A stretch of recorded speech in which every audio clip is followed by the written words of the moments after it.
Iepa! Iepa! Iepa! Iepa! Ea, Pots, azaldu nola egin duzun asmakizuna. Egun osoa beharko nuke, Lotz. Gainera hitz oso zaiak erabiliko ditut eta etzen dituzke ulertuko.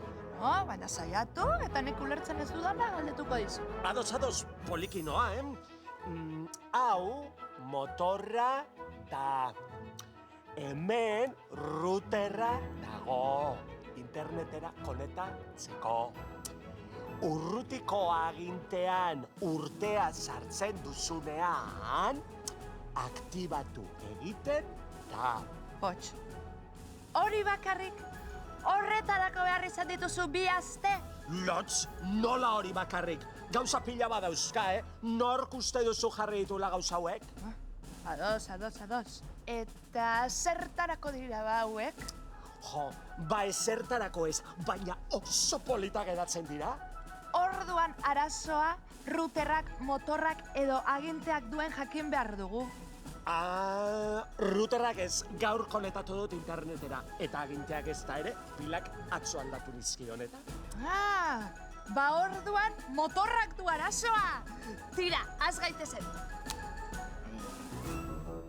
Pots, bota aldiozu gasolina motorrari. Nola botako diot gasolina honi? Ez da auto bat, Gainera gasolina oso garestia da. Ez da auto bat, baina motorra du. Hau da behar duguna, gasolina magikoa. Pots, hartu biontzi eta nik hitz magikoak esaten ditudanean gasolina agertu beharra da. Zuk bota ontzi batetik bestera. Ados? Ados? Hemen agertuko da? Horra agertuko da. Entzun. Lina, agertu gasolina. Begira! Hasi da! Gasolina! Berriz ezako du. Lina, agertu gasolina. Uau! Begira geroz eta gehiago, Lotz!